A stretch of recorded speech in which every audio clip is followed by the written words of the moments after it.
Calaroga Shark Media.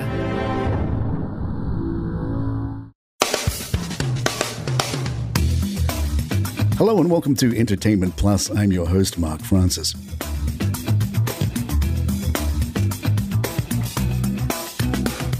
Christopher Nolan has won Best Director at the Academy Awards for his blockbuster biopic Oppenheimer, a long-awaited coronation for arguably Hollywood's preeminent big-screen auteur.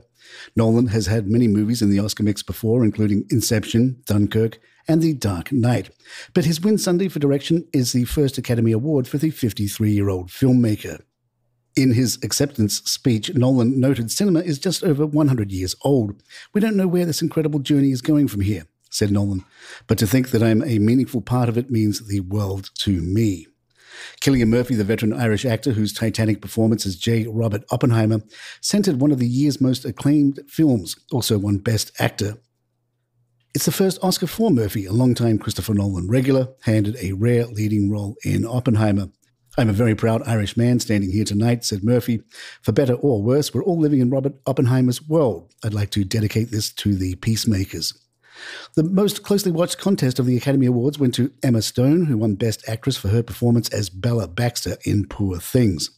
In what was seen as the night's most nail-biting category, Stone won over Lily Gladstone of Killers of the Flower Moon.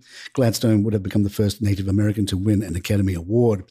Instead, Oscar voters couldn't resist the full-bodied extremes of Stone's Poor Things performance. The win for Stone, her second Best Actress Oscar, following her 2019 win for La La Land, confirmed the 35-year-old as arguably the preeminent big-screen actress of her generation.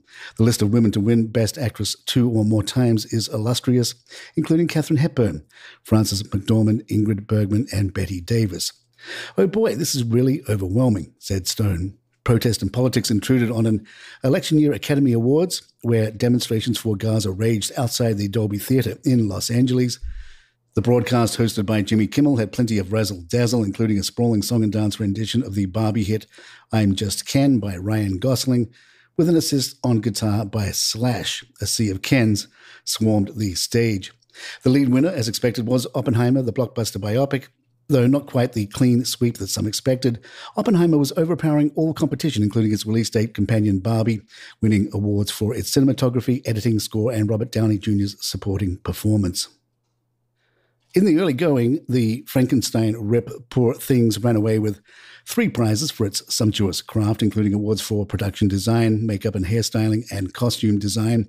Kimmel, hosting the ABC telecast for the 4th time, opened the awards with a monologue that drew a few cold looks from Downey, Sandra Hüller, and Messi, the dog from Best Picture nominee Anatomy of a Fall. But Kimmel, emphasizing Hollywood as a union town following 2023's actor and writer strikes, drew a standing ovation for bringing out Teamsters and behind-the-scenes workers who are now entering their own labor negotiations. The night's first award was one of its most predictable, Divine Joy Randolph for Best Supporting Actress for her performance in Alexander Payne's The Holdovers.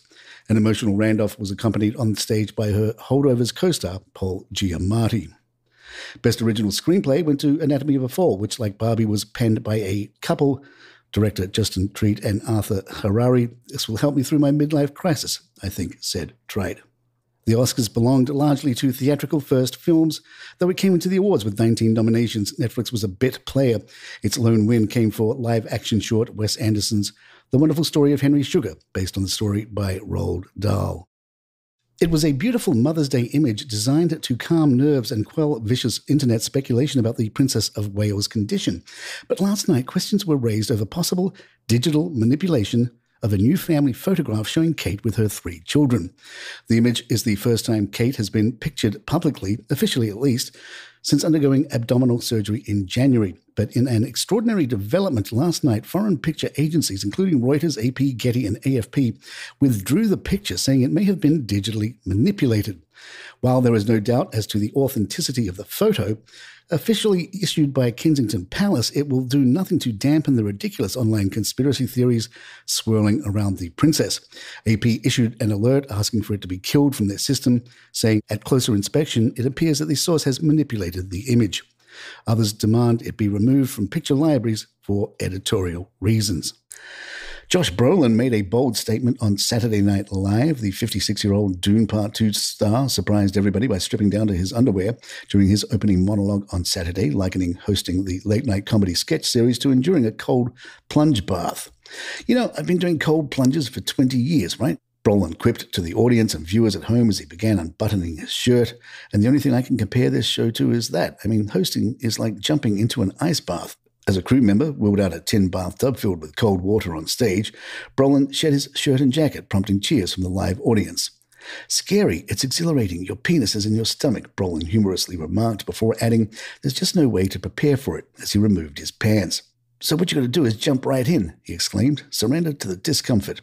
Addressing the audience's readiness, Brolin asked, "You ready for this?" The enthusiastic response prompted him to step into the bathtub. "I am inevitable," the actor shouted, invoking the iconic phrase from his character Thanos in film Avengers Infinity War. This marked Brolin's third time hosting SNL, accompanied by musical guest Ariana Grande, who performed 2 songs from her latest album, Eternal Sunshine. During his opening monologue, Brolin reminisced about his previous hosting stint in 2012. "I love being here," he expressed. "You know, it's been 12 years since I last hosted, and I've missed the place. I mean, so much has changed." "Not really, it's the same," he humorously quipped. "The first time I hosted was in 2008. The musical guest was someone I'd never heard of before, Adele." Brolin recalled of his earlier SNL experience alongside the acclaimed singer. Meanwhile, Ariana Grande's highly anticipated 7th studio album, Eternal Sunshine, has finally dropped on all platforms, marking her first release since 2020's Positions. Within just 24 hours of its release, Eternal Sunshine soared to the top spot on the US Apple Music Albums chart, igniting a frenzy among her devoted fan base, affectionately known as Arianators or Airheads.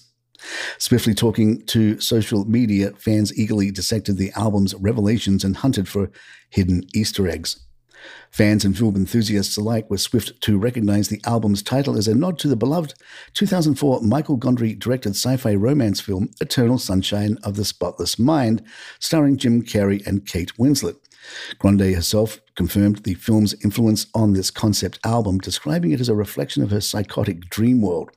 Expressing her admiration for Jim Carrey, Grande revealed to Apple Music how the film deeply resonated with her. Eternal Sunshine of the Spotless Mind tells the story of a couple grappling with a breakup, opting to erase each other from their memories through a clinical procedure. "I think the movie is so beloved because so many people can relate to knowing that something isn't right, but loving so much and wanting to stay and wanting to figure it out," Grande explained. "I think it kind of fell into place that these songs had little tidbits of that theme. I just felt really inspired by it." In the music video for the album's single, We Can't Be Friends, Grande channels the film's aesthetic, depicting herself in a wood-paneled waiting room reminiscent of the movie. Portraying the character Peaches, inspired by Winslet's free-spirited Clementine, Grande recreates iconic scenes from the film alongside her video co-star Evan Peters. Nielsen's latest streaming top 10 reveals a notable rise for True Detective, which claimed the 5th spot during the February 5th to February 11th viewing period. The surge in popularity coincided with the release of the 5th episode of Night Country, the 4th season of the anthology series. Clocking in at 745 million minutes watched, True Detective experienced a significant uptick from the previous week, where it held the 10th position with 648 million minutes. It's important to note that these viewing figures encompass the entire True Detective series, not just True Detective, Night Country. However, the season itself garnered impressive viewership, as evident from earlier data released during its airing. It's worth mentioning that the Nielsen chart only reflects streaming activity on Max and doesn't include linear viewership on HBO's cable channel, which typically contributes about 1/3 of the network's total viewership. True Detective closely trailed Mr. and Mrs. Smith, which maintained its 4th place position for the 2nd consecutive week, although its viewing minutes dropped to 765 million. Following its debut at 964 million. The only other streaming original on the chart was Griselda, securing the 6th spot with 735 million minutes. The remaining positions were dominated by acquired titles, with Young Sheldon claiming the top spot with 1.3 billion minutes, followed by Bluey and Grey's Anatomy with 1.1 billion and 860 million minutes watched, respectively. Royal Pains, a medical drama from the USA Network, clinched the 7th position. Like Suits and Young Children before it, Royal Pains witnessed renewed interest after joining Netflix, where it enjoyed its 2nd week of availability. The Suits phenomenon persists, with the legal drama holding the 10th spot on the chart with 652 million minutes. It trailed behind popular titles like The Big Bang Theory and NCIS. We'll have more entertainment news in just a moment. Oprah Winfrey, recently removed from the Weight Watchers board after acknowledging her use of a weight loss drug, is set to explore the controversial realm of prescription weight loss injectables like Ozempic, Mounjaro, and Wegovy in an upcoming ABC Primetime special titled An Oprah Special, Shame, Blame, and the Weight Loss Revolution, airing on March 18th. The 70-year-old media mogul, also an executive producer on the project, aims to delve into the profound impact of these drugs alongside medical experts and patients, shedding light on the struggle with weight and obesity faced by millions globally. Addressing the deeply personal nature of the topic, Winfrey expressed her intention to dismantle the shame, judgment, and stigma surrounding weight through candid discussions on healthy equity and obesity. The special will tackle pressing questions about the designation of obesity as a disease, the intended recipients of weight loss medications, eligibility criteria, inquiries for doctors, potential side effects, supply chain challenges, and the impact on individuals with diabetes. Winfrey's admission of using a weight loss drug in December interview with People marked a significant shift, emphasizing her newfound acceptance of medication as a tool for weight management without succumbing to yo-yo dieting. She acknowledged the relief and redemption she felt with medically approved prescriptions, denouncing the shame imposed by others and herself. This stance contrasts with her earlier remark about Ozempic users taking the easy way out, highlighting a personal evolution in her perspective on weight management and pharmaceutical interventions. And there you have it. Please follow us on Apple or Spotify or your app of choice and give us a review if you like the show. I'm Mark Francis. My thanks to John McDermott. This is Entertainment Plus.